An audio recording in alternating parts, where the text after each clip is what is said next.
From Montana's news leader, this is the MTN 10 o'clock news. Good evening and thanks for joining us tonight. I'm Russ Riesinger. The number of coronavirus cases in Montana and the rest of the country has soared recently and is now approaching 3 million. The death toll also continues to climb, now up to 130,000 people in the United States. And some cities that had opened for business are closing once again.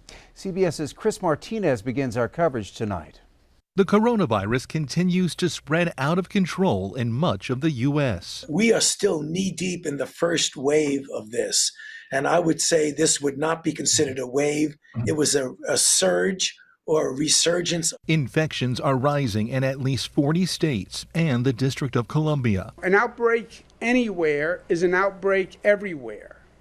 That's the new mentality we have to have. The hardest hit areas include three of the country's most populous states, Florida, California, and Texas. In some cities, the hospitals are nearly full. We are in one of the worst parts of the epidemic. This is the beginning. They will double in the next 2 weeks and then double again the week after that. On Monday, restaurants in Miami-Dade County were again ordered to stop serving indoor meals. Gyms and other public facilities have to shut down by Wednesday. We might get locked down for another 3 months. What's going to happen to these business owners? We don't know. It's very scary. Experts say COVID-19 is increasingly being spread by and among younger people. 15 to 44, that is where the bulk of these positive tests are now coming from, and particularly that 25 to 34-year-old age group. Atlanta Mayor Keisha Lance Bottoms said Monday that she has tested positive for coronavirus. This is startling for me because we've been so very careful. Bottoms said she has not experienced any COVID-19 symptoms. Chris Martinez, CBS News, Los Angeles. The Pentagon has agreed to a FEMA request to send help to Texas. The Defense Department is deploying 50 medical specialists to hospitals in San Antonio. Yellowstone County now with 3 times the confirmed active COVID-19 cases of any other Montana county. Health leaders confirmed dozens of cases today, pushing the state's active cases to more than 500 now. 149 of them are right here in Yellowstone County. Since July 1st, 96 positive cases added to an already growing number of people infected with the coronavirus in Billings and surrounding communities.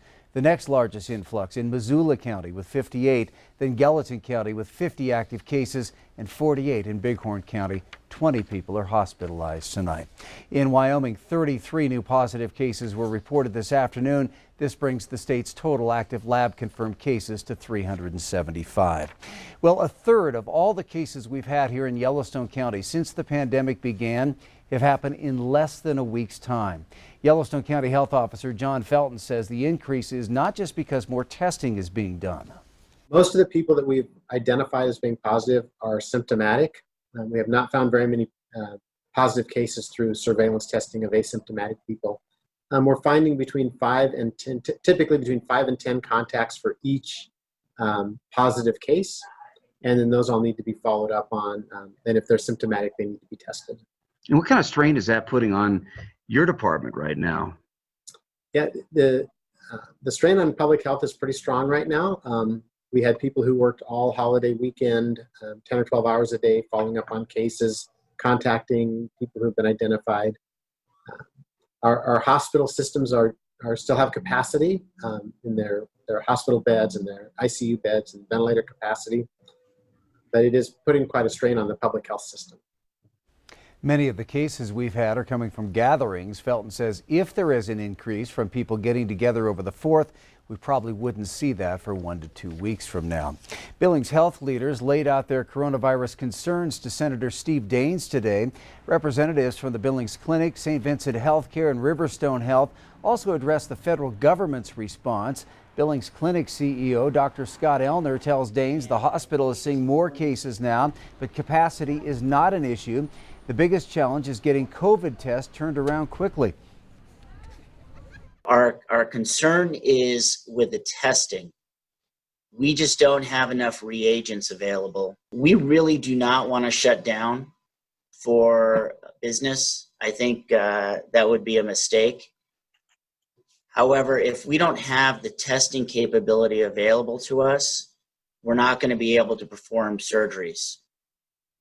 Ty Elkin from St. Vincent Healthcare Foundation says the hospital is now looking to change the visitor policy. He added the hospital does have plenty of patient capacity as well, but needs to maintain elective surgeries. The Keystone XL pipeline is dealt another blow tonight as the U.S. Supreme Court declined to allow developers to move forward on construction as appeals continue in court. The order keeps in place an April ruling by U.S. District Judge Brian Morse of Great Falls, who wrote that the Trump administration had improperly granted a permit to allow construction. The ruling is a victory for Billings-based Northern Plains Resource Council, which was a plaintiff in the original lawsuit looking to block the pipeline that would run through eastern Montana. Senator Steve Daines was disappointed with today's ruling, saying, quote, "We must move forward on the Keystone XL pipeline that would provide jobs and revenue for Montana." That project has been held up in courts for over a decade. And a major setback today for the world of Bakken oil as a federal judge orders the controversial Dakota Access Pipeline must be shut down and emptied of oil by August 5th. The 1,100-mile pipeline began operating 3 years ago. It stretches from North Dakota to Illinois and moves 40% of North Dakota's crude oil to market. That's 570,000 barrels each day. Last March, a District of Columbia judge ordered the Army Corps of Engineers to complete a full environmental impact statement on the project, but the question of whether the pipeline would have to be shut down in the interim has lingered until now. The Corps says a full EIS would take at least 13 months to complete. Today's ruling sent shockwaves through oil-rich North Dakota, where state officials estimate shutting down that pipeline will result in the loss of more than $300 million in lost tax revenue per year. The project's developers plan to file a motion to stay the decision. The shutdown of an operating pipeline marks a major win for the Standing Rock Sioux tribe. All right, turning to Chief Forecaster Bob McGuire. And Bob, some places out there today saw a bit of hail, and we could see some more severe weather tomorrow, huh? Yeah, that's right. In fact, in some places, anywhere from 1 inch to 2 3/4 inches of rain, or not rain, but hail size fell today in eastern Montana. Now, you'll notice all those showers and thunderstorms, they have moved out of the state, and they're moving into the Dakotas right now. But here's what we had today. That area in eastern Montana, that was an increased risk of severe thunderstorms, and man, did we have them. They have since come in and moved out. Now, tomorrow, you see that little batch of rain over there in western Montana? Well, that's going to start making its way across the rest of eastern Montana. And right there, we have an enhanced risk of severe thunderstorms. And look at the size of those storms from Winnett on up to Glasgow. And Billings is at the trailing edge of that storm. So we have a slight chance of catching a piece of that. But most of the heavier stuff is going to be a little farther north. Then the whole thing just moves out of here by the time the end of Tuesday gets here and on into Wednesday. We'll have more about that coming your way in just a few more minutes. All right, thank you, Bob. Some encouraging news from Yellowstone County tonight. Unemployment numbers are down about a half from where they were at the end of April.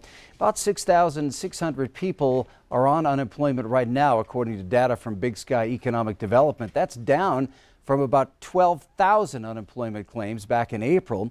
Of the economic sectors that saw the biggest downturn, leisure, small businesses, along with trade and transportation. Around 3,000 Yellowstone County businesses applied for paycheck protection loans from the Federal Small Business Administration.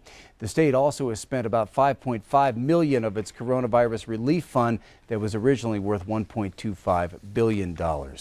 Well, tomorrow, Billings voters will decide the fate of a $1.6 million mill levy for local elementary schools. About 48% of the ballots have been returned.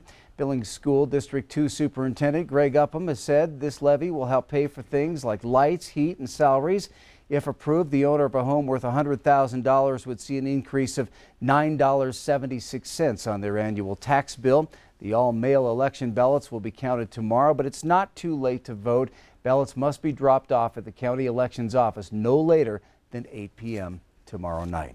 Still to come on tonight's 10 o'clock news, a Montana nonprofit has had to make many changes on the fly, but they've never stopped making a difference. That story coming up next. And in sports, from cheers to jeers, the PBR welcomes fans back into the arena this weekend. Scott hears from Flint Rasmussen on how they'll make it work.